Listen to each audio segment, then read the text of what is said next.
Yeah, and he was a former doctor who just had these theories about food. We're talking about the 5 mother sauces of French cooking.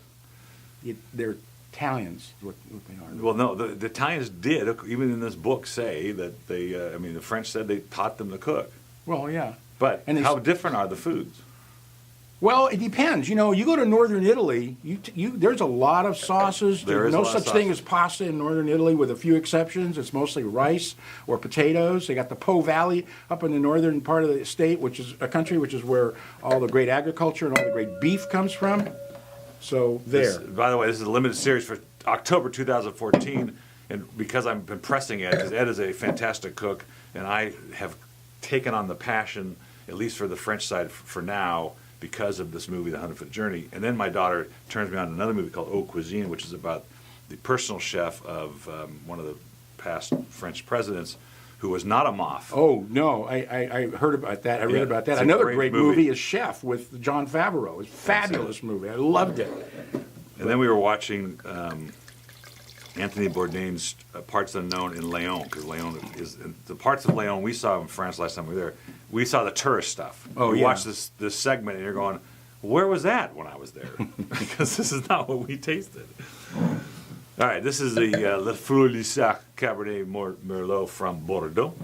Which is also in France, where It's also in France. where the mother sauces Le Fleur Lissac used to come from. This is a great bottle of wine. I mean, I was really impressed when I tasted this wine. It's delicious. Mm-hmm. Yeah. So this is, as in the Clos Monacour, which is Bordeaux Superior, but there was this wonderful old world, new world blending here. You get a wonderful depth from that old world, but you still get that sort of crispness from the new world. Well, the other thing is that this is a left bank wine, and the other one's a right bank wine. It's Cabernet Sauvignon and Merlot. The other one's Cabernet Franc and Merlot. That's a big, big difference, The same vintage. Yeah, 2011. I'm going to give this 95. Yeah, I am too. I mean, $25.99 on the shelf, $15.99 is ridiculous. When you look at what some of the classified growth Bordeaux's are selling for, I mean, $200-300 a bottle on a release. It's like craziness, absolute insanity. It is ridiculous. You can buy a bottle like this for $16. We go to the trade tastings, and they give you a little ticket when you walk in, and then you go to the classified growth table, and they give you this much wine to taste. Well, I have a friend of mine who's a cop. He'll fix your ticket. It's okay. Oh, yeah, thanks. Right. So I get a bigger taste. Is that it? Mm-hmm. This is brought in from a broker who was a chauffeur in Monaco. And was not chauffeur, a sommelier in Monaco to Alain Ducasse, which is, he's like Wolfgang Puck in France. And the guy's got a great palate, brings me great wines.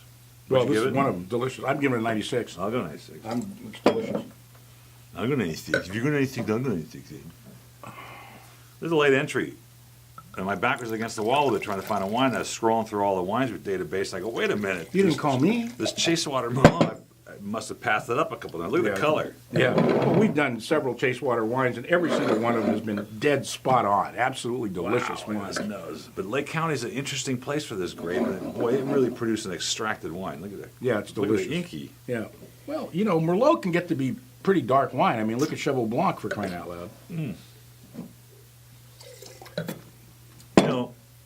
It's kind of ridiculous that I could scroll through this database of wines we taste and miss this. That's a really big wine. And for Merlot with the acid level, this has life in it. Yeah. This is a 97 for me. I really like this. It's delicious. For what it's supposed to be.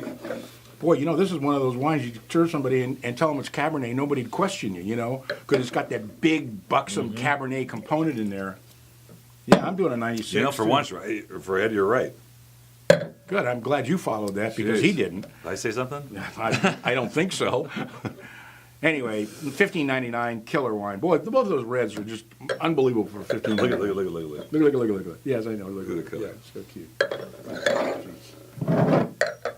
Ed asked when my dad was coming to town. He will be coming soon because we're going to change this studio into sort of a Merv Griffin type thing where we'll be sitting. So you're going to sit and pour. And he will be using it to interview friends of his that are descendants of people that survived the Armenian genocide, who contributed to, for instance, the Armenians have a float in the Rose Bowl this year because it's the 100th year since the Armenian genocide, and they're going to they started going through the list of names of Armenians that have contributed to society. I know that's a very short list, but it's not. And I Like told the Italians. So I was talking to them, and I said, Sandra's uncle invented, you want contribution to society in America? He invented the straw that bends and the straw with the spoon on the end. Really? He owned those patents for 20, or however long a patent lasts. Wow. Now, how much impact did that have on society? You wouldn't have had a Slurpee without his thing. Wow. I don't know what to say. I know. So it's best not to say anything. You love Albarino. I love Albarino, and this is a great bottle of wine. This comes from Albarino Central Rias Baixas in the upper northwest corner of Spain, which is basically like a thin little strip, and right below it is Portugal. That's where they grow Mencia. Mencia. And Mencia's over further northwest. east. Well, yeah, but not that far west. This stuff is amazing because this is the worst area in the world to grow grapes. I mean, it's cold and it's damp, and there's only one grape that survives there, and that's Albarino. And it grows in places that no other grape would like. And it's really amazing that they've kind of figured that out. And now, what I love about this part of the business? We tasted that Verdejo from Spain, and it was in the Vintner series. And it's just so unique that I would love to show that with Chardonnay drinkers, to show them something else. And here's another one of those wines. It's a totally different character, indigenous Spanish grape that just has its own unique thing. You don't say, this tastes like.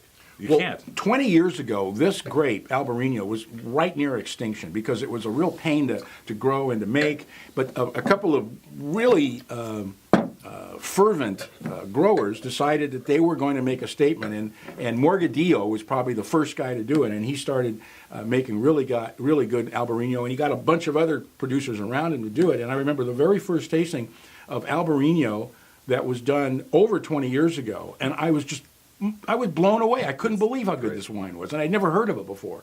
And they've gotten more refined. This is a 96 for me. Yeah, I'm right there. $13.99, $24.99 in the show. $13.99. That's a great price because those wines are expensive. And last but hopefully not least, here's a Chardonnay bottled in a Bordeaux bottle, claret bottle from, I think it's Argentina, right? No, Spain. Spain. Oh yeah, this vendor is a Spanish vendor.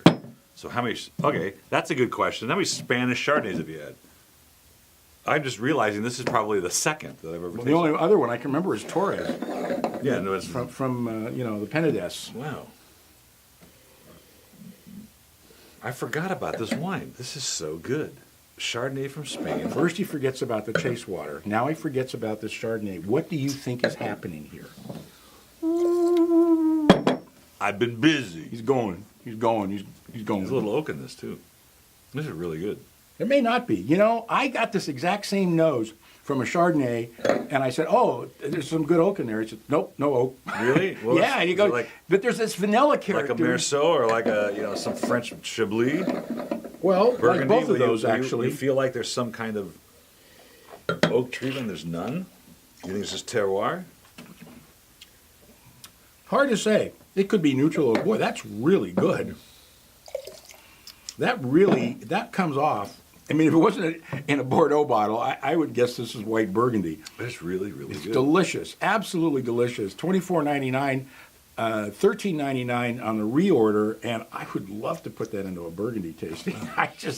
The problem is they put it in a brown bag and they still know it's a claret bottle. Well, that's true, but the fact is, they could think that what difference would it make, This is a 96. Yeah, we really got some good wines this month. As opposed to last month where they were just so simple.